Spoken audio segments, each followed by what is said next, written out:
बदायूं लेकर चलते हैं, जहां पर सीएम योगी आदित्यनाथ जनसभा को संबोधित कर रहे हैं।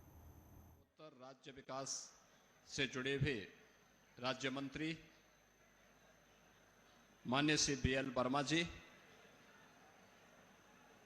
प्रदेश सरकार में मेरे सहयोगी मंत्रीगण श्री महेश चंद्र गुप्ता जी, श्री छत्रपाल सिंह जी, माननीय सांसद डॉक्टर संघमित्रा मौर्य जी,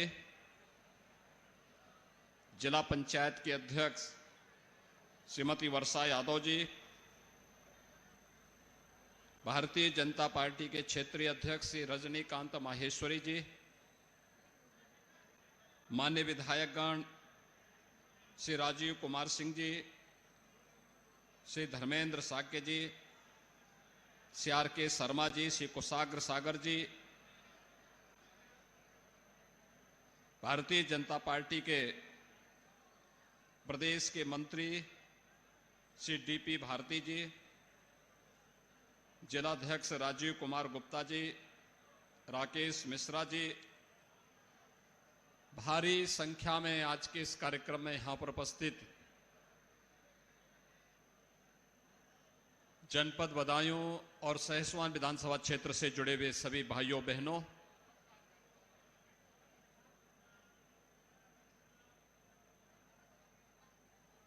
प्रातःकालीन सत्र में इतने बड़े पैमाने पर आप सबकी उपस्थिति,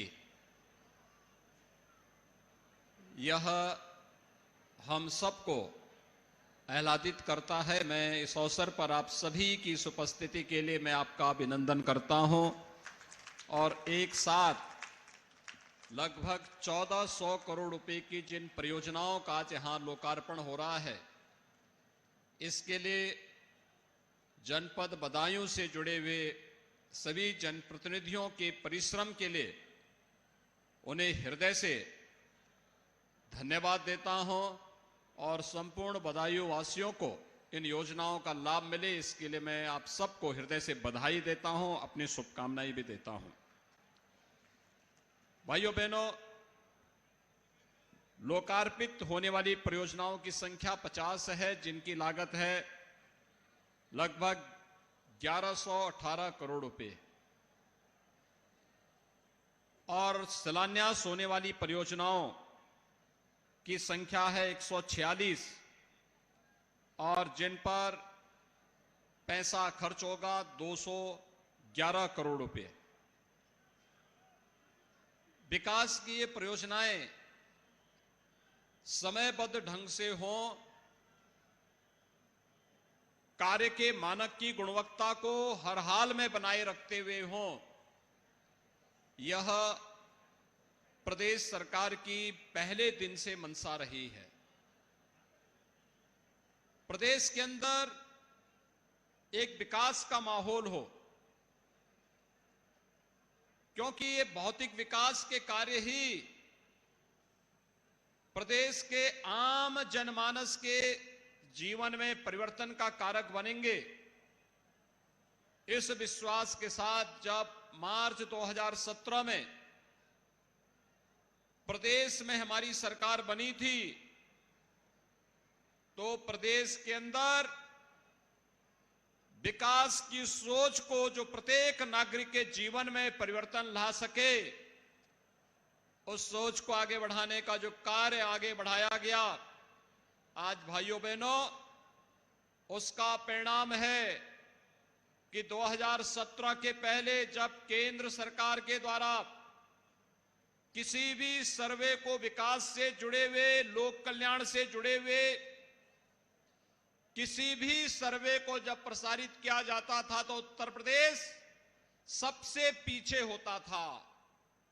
लेकिन आज आप सबके आशीर्वाद और सहयोग से, इन जनप्रतिनिधियों के प्रयास से और प्रशासनिक मशीनरी के द्वारा तीव्र गति से उन कार्यों को आगे बढ़ाने के कारण भारत सरकार का कोई भी सर्वे आता है और उसमें चाहे वह विकास से जुड़े हुए हों, लोक कल्याण से जुड़े हुए हों, उन सभी सर्वे में आज उत्तर प्रदेश नंबर 1 या नंबर 2 पर आता है। यह उत्तर प्रदेश की बदली हुई उस तस्वीर को प्रस्तुत करता है जो देश के सामने जिस उम्मीद के साथ, जिस अपेक्षा के साथ भारत के यशस्वी प्रधानमंत्री मोदी जी ने उत्तर प्रदेश को देश के अग्रणी राज्यों के रूप में खड़ा करने का एक सपना देखा था, वह सपना उत्तर प्रदेश ने 4.5 वर्ष के अंदर पूरा करके दिखाया है। और यही कारण है कि विकास की जिन योजनाओं का हम शिलान्यास करते हैं उनका लोकार्पण करने के लिए भी हम लोग स्वयं आते हैं, हमारा जनप्रतिनिधि स्वयं आता है। आज यहां पर 1400 करोड़ रुपए की परियोजनाओं का लोकार्पण और शिलान्यास का एक कार्यक्रम इस बात की गवाही दे रहा है। भाइयों बहनों, 2017 के पहले उत्तर प्रदेश की स्थिति क्या थी? 2017 के पहले उत्तर प्रदेश की बदहाल कानून व्यवस्था, हर तीसरे दिन तो दंगे होते थे, कोई पर्व और त्योहार शांतिपूर्ण तरीके से संपन्न नहीं हो सकता था, अराजकता चरम पर थी, अव्यवस्था का तांडव था। और साथ साथ जब पूरे प्रदेश के अंदर बेटियां और बहनें अपने आप को सुरक्षित महसूस करती थी, कोई व्यक्ति पूंजी निवेश करने को तैयार नहीं था, क्योंकि उसे मालूम है कि जब वो स्वयं ही सुरक्षित नहीं है तो उसकी पूंजी प्रदेश के अंदर कैसे सुरक्षित हो पाएगी। लेकिन भाइयों बहनों, आपने देखा होगा पिछले 4.5 वर्ष के अंदर ये बदले हुए उत्तर प्रदेश में अभी आपने दीपावली का पर्व सकुशल संपन्न किया है। दीपावली के पहले धनतेरस, दुनिया कोरोना से त्रस्त है, और धनतेरस हो या दीपावली,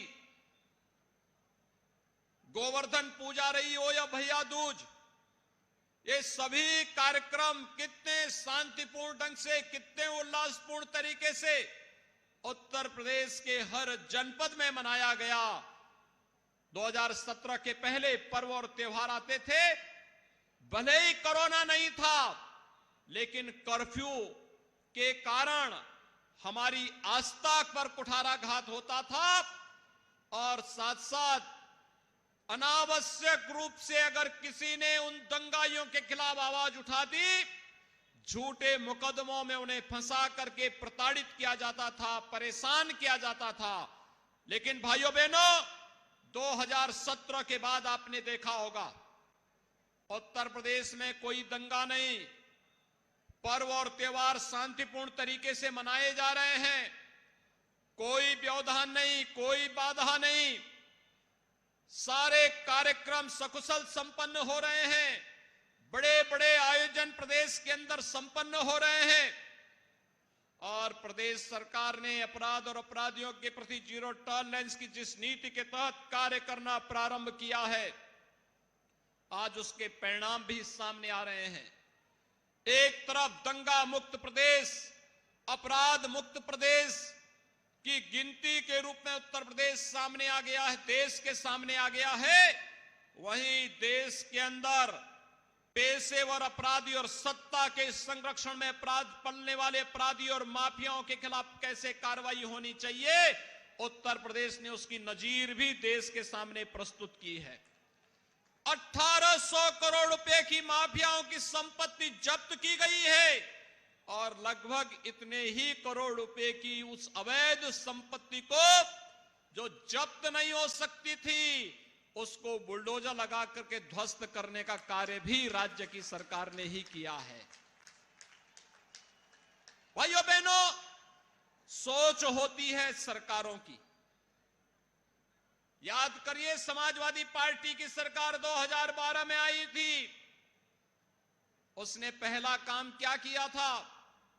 उस सरकार में सबसे पहला काम तो हुआ था कोसी कला का दंगा, बरेली के दंगे,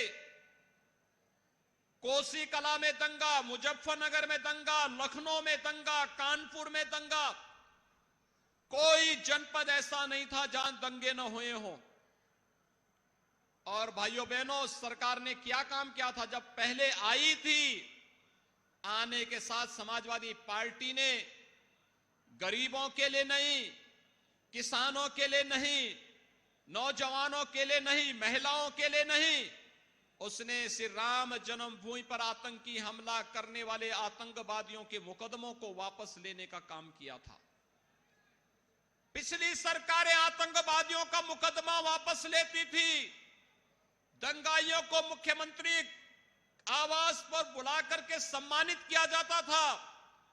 लेकिन हमारी सरकार में आतंकवादियों को उनके लोक में पहुंचाने का कार्य होता है। आतंकवादियों के साथ किसी प्रकार की कोई रियायत नहीं, किसी प्रकार का कोई समझौता नहीं।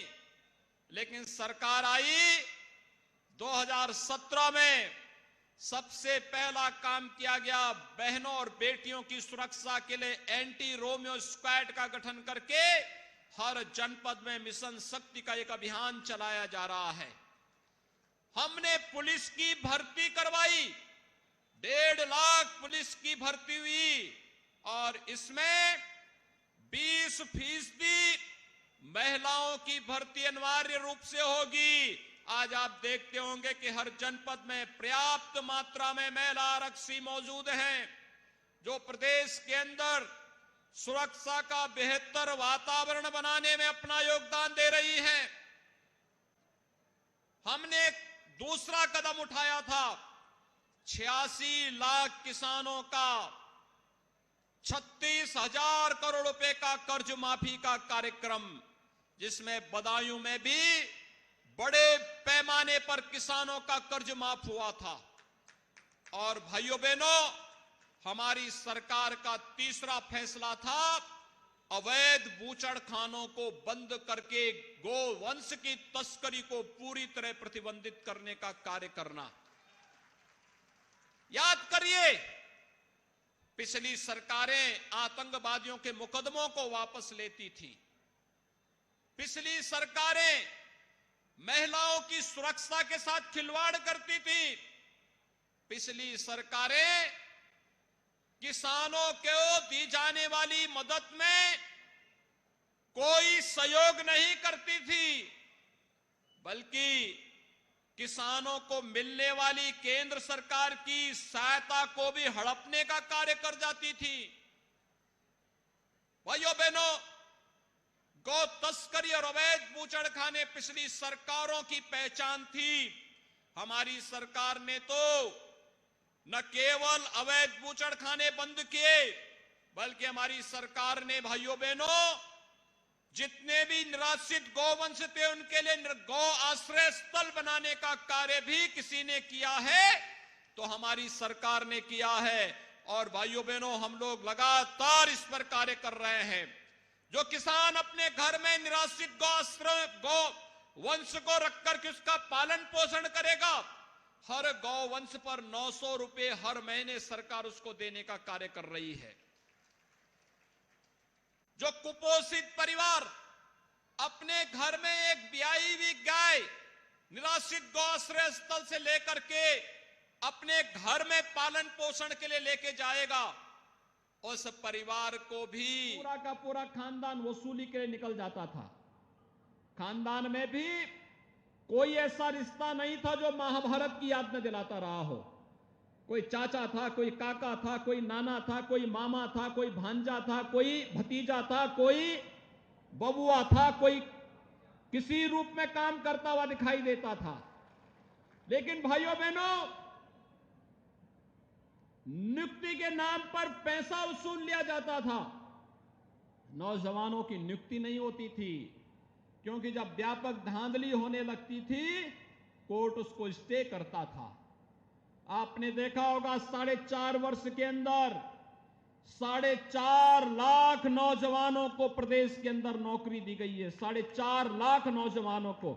और किसी भी नौकरी के नाम पर कोई ये नहीं कह सकता कि इस नौकरी पर कोई प्रश्न नहीं उठा सकता है, क्योंकि प्रदेश का हर नौजवान जो आरक्षण के नियमों का पालन करते हुए व्यवस्था दी गई है, संविधान की इस व्यवस्था का पालन करते हुए अगर प्रदेश के अंदर अपनी मेरिट के आधार पर नौकरी प्राप्त कर रहा है, ये प्रदेश के लिए एक उपलब्धि है। उसकी प्रतिभा और उसकी ऊर्जा का लाभ हम प्रदेश के विकास में लेंगे। और जो लोग सरकारी नौकरी में नहीं प्राप्त कर रहे हैं, उनके लिए भी हम नौकरी के रास्ते निकाल रहे हैं। कुछ सरकारी सेवा में आएंगे, कुछ निजी सेवा में आएंगे, कुछ लोग रोजगार में आएंगे, कुछ स्वतः रोजगार में आएंगे, लेकिन इन सबको जोड़ने का कार्य करेंगे। लेकिन 4.5 लाख नियुक्ति प्रदेश सरकार ने 4.5 वर्ष के अंदर प्रदेश के युवाओं को उपलब्ध करवाए हैं। निजी निवेश के माध्यम से भी बड़े पैमाने पर निवेश की उन संभावनाओं को बढ़ा करके रोजगार को आगे बढ़ाया है। 1,61,00,000 से अधिक युवाओं को प्रदेश के अंदर रोजगार उपलब्ध हुआ या नौकरी निजी क्षेत्र में उपलब्ध करवाई गई। और भाइयों बहनों, 60 लाख से अधिक लोगों को एक जनपद एक उत्पाद या विश्वकर्मा श्रम सम्मान, प्रधानमंत्री मुद्रा योजना, प्रधानमंत्री स्टार्टअप की योजना, प्रधानमंत्री स्टैंड अप की योजना के माध्यम से प्रदेश के अंदर स्वतः रोजगार के साथ जोड़ने के कार्यों को भी सफलतापूर्वक विगत 4.5 वर्ष के अंदर प्रदेश के अंदर यहां पर इन कार्यक्रमों को आगे बढ़ाने का कार्य हुआ है। आप वर्तमान में पूरा देश और पूरी दुनिया कोरोना से त्रस्त है। हम सब देख रहे हैं पिछले 1.5 वर्ष से कोरोना महामारी ने हर व्यक्ति को प्रत्यक्ष या अप्रत्यक्ष रूप से प्रभावित किया है। पूरी दुनिया तबाह है, लेकिन उस सब के बावजूद जीवन भी और जीविका भी कैसे बचनी चाहिए, प्रधानमंत्री मोदी जी के मंत्र के उनका अनुपालन करते हुए आज प्रदेश में कोरोना अपने खात्मे की ओर है। मुझे प्रसन्नता है बदायूं जनपद में किस रूप में बेहतर प्रबंधन यहां के जनप्रतिनिधियों के मार्गदर्शन में यहां के सांसद, भारतीय जनता पार्टी के विधायकगण, कार्यकर्तागण, जिला प्रशासन, स्वास्थ्य विभाग, कोरोना वॉरियर्स, इन सभी के साथ मिलकर के जो अभूतपूर्व कार्य किए, कोरोना कालखंड में सेवा की जो मिसाल प्रस्तुत किए, वह आप सबके सामने है। भाइयों बहनों, कोरोना कालखंड में या तो केंद्र सरकार देश और जनता की सेवा कर रही थी या प्रदेश सरकार प्रदेश की जनता की सेवा कर रही थी या फिर जनप्रतिनिधि, भारतीय जनता पार्टी के सांसद, विधायक, कार्यकर्ता जनता की सेवा में थे। विपक्ष के किसी नेता का कहीं अता पता नहीं था। ये सब होम आइसोलेशन में थे, सेल्फ क्वारंटीन में थे। जब ये लोग आपकी विपत्ति के समय आपकी सेवा के लिए तत्पर नहीं हो सकते हैं, आपकी सेवा में नहीं आ सकते हैं, तो भाइयों बहनों, चुनाव में भी इनको यही राह दिखाने की आवश्यकता है कि जब कोरोना कालखंड में ट्विटर पर थे तो चुनाव में भी ट्विटर पे ही तुम्हें जवाब देंगे और ट्विटर पे ही इनको जवाब देने की आवश्यकता है। आज आप देख रहे होंगे उत्तर प्रदेश ने भारत सरकार की हर लोक कल्याणकारी योजना में अग्रणी स्थान प्राप्त किया है। भारत सरकार के द्वारा जो भी ऐसी गरीब कल्याणकारी योजनाएं हैं, स्वच्छ भारत मिशन में 2,61,00,000 परिवारों को एक एक शौचालय उपलब्ध करवाया गया। 43 लाख गरीबों को ग्रामीण और शहरी क्षेत्र में एक एक आवास उपलब्ध कराया गया। 1,43,00,000 लोगों को प्रदेश के अंदर निःशुल्क विद्युत के कनेक्शन उपलब्ध करवाए गए। ये विद्युत के कनेक्शन उपलब्ध करवाने का मतलब इतने परिवारों तक बिजली पहुंचाने के लिए विद्युत का इंफ्रास्ट्रक्चर खड़ा किया गया। आज तो स्वयं आपके जनपद में विद्युत का एक सब स्टेशन, लगभग 700 करोड़ रुपए की लागत का सब स्टेशन का भी लोकार्पण हो रहा है। जो विद्युत की आपूर्ति को अनवरत बनाए रखने में जनपद बदायूं में योगदान देगा। लेकिन इससे पहले लाखों गांव में 1,23,000 से अधिक गांवों में बिजली के खंभे लगा करके विद्युतीकरण के कार्यों को संपन्न करके फिर 1,43,00,000 परिवारों को निःशुल्क विद्युत के कनेक्शन उपलब्ध करवाने का कार्य भी हुआ। भाइयों बहनों, ये निःशुल्क खाद्यान्न की योजना 2017 के पहले भी लागू की जा सकती थी। आयुष्मान भारत की 5 लाख रुपए की स्वास्थ्य बीमा की योजना 2017 के पहले भी लागू की जा सकती थी।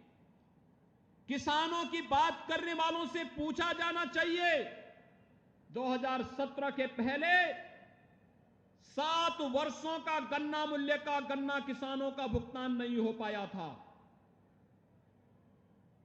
कोई उपज किसानों से सीधे नहीं खरीदी जाती थी। प्रधानमंत्री किसान सम्मान निधि का लाभ किसानों को नहीं मिल पाता था। ये सभी योजनाएं 2017 के बाद किसानों के लिए आती भी गई। आज प्रदेश के अंदर 2,46,00,000 किसान प्रधानमंत्री किसान सम्मान निधि में सालाना 6,000 रुपए प्राप्त कर रहा है। कोई भेद नहीं, कहां का किसान है, किस जाति का है, किस मत का है, किस मजहब का है, ये भेद नहीं। अगर प्रदेश का अन्नदाता किसान है, किसान किसान है, उस किसान को प्रधानमंत्री किसान सम्मान निधि मिलना ही चाहिए। और आज प्रदेश के अंदर 2,46,00,000 किसानों को इस सुविधा का लाभ प्रदान किया जा रहा है। ये काम पहले भी हो सकता था, लेकिन पहले पिछली सरकारों के लिए उनका स्वयं का खानदान ही प्रदेश था। उनके लिए प्रदेश की 24-25 करोड़ जनता कोई मायने नहीं रखती थी। उनका स्वयं का खानदान पैसा कमा ले, विदेशों में संपत्ति अर्जित कर ले, दुनिया में कोई द्वीप खरीद करके अपने खानदान को सुरक्षित करने के लिए वे वहां पर निवेश कर लें, लेकिन प्रदेश सुरक्षित रहे, उनके एजेंडे का हिस्सा ही नहीं था। पेशेवर अपराधी और माफियाओं को गले से लगा करके प्रदेश के अंदर कानून व्यवस्था की बदहाल स्थिति के लिए वे लोग जिम्मेदार हुआ करते थे। उनके अंदर विकास का न कोई एजेंडा था, न गांव के लिए, न गरीब के लिए, न किसान के लिए, न नौजवान के लिए, न महिलाओं के लिए। केवल वे लोग अपना और अपने परिवार के बारे में सोचते थे। लेकिन भाइयों बहनों, प्रधानमंत्री मोदी जी के लिए देश की 130 करोड़ की जनता ही अपना परिवार है, और हम लोगों को प्रदेश के 25 करोड़ की आबादी ही हमारा परिवार है। और इस 25 करोड़ की आबादी की सेवा करके, शासन की योजनाओं को उन तक पहुंचा करके आज प्रदेश सरकार उस दिशा में प्रयास कर रही है, कार्य कर रही है। आज उसी का परिणाम है। आपने देखा होगा, अयोध्या हमारी पहचान है।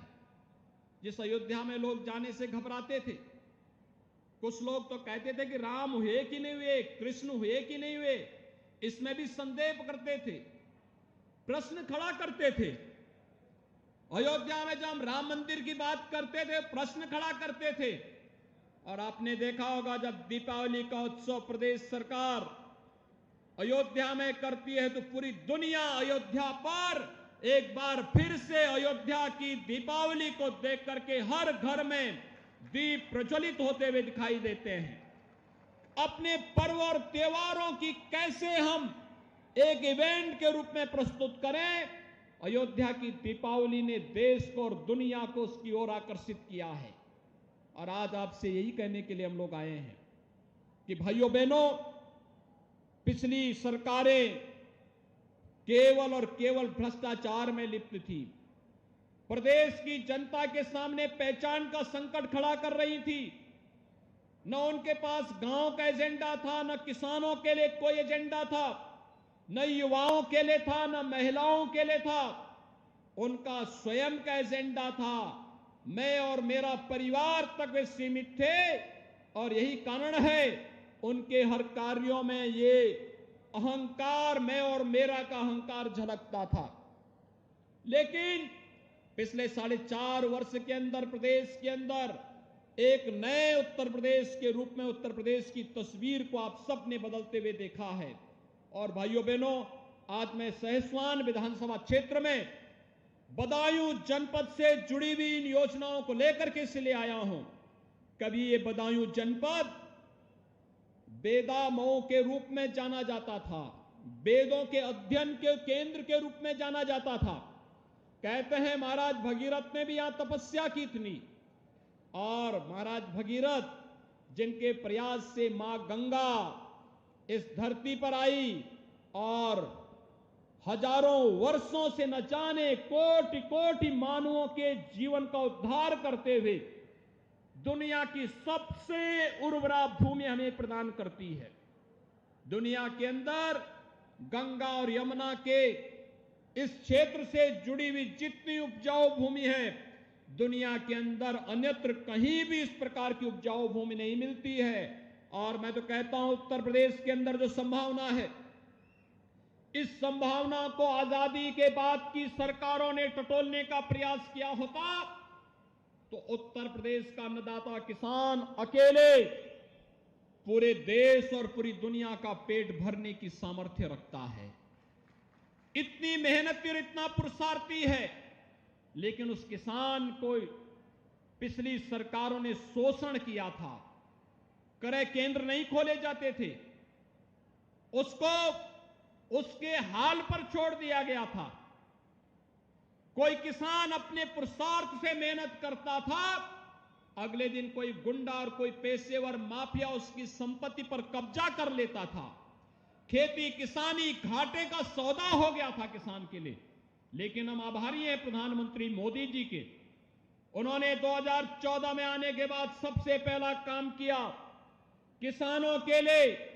सबसे पहला काम किया प्रधानमंत्री मोदी जी ने, सॉयल हेल्थ कार्ड जारी किया।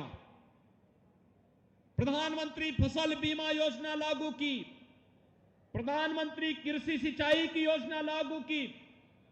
2018 में लागत का 1.5 गुना दाम किसानों को प्राप्त हो, इसके लिए एमएसपी उन्होंने जारी की।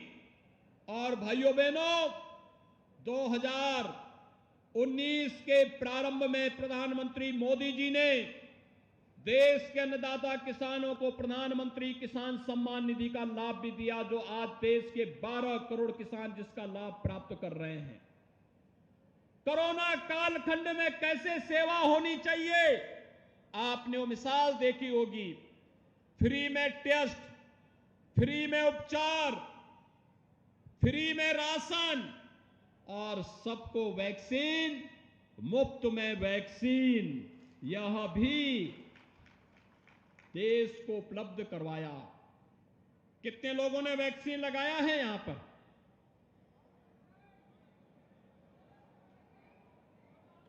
आप सबका मैं अभिनंदन करता हूं, लेकिन आपसे अपील करता हूं कि भाइयों बहनों, फ्री में वैक्सीन है। आज उत्तर प्रदेश 13.5 करोड़ लोगों को वैक्सीन दे चुका है। आज के दिन पर पूरा दे चुका होगा 13.5 करोड़ लोगों को।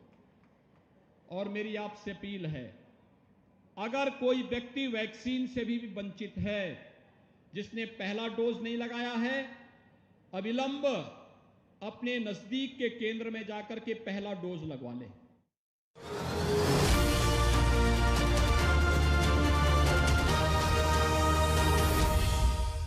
गुस्सा जारी, इरादत नगर की सहकारी समिति पर किसानों ने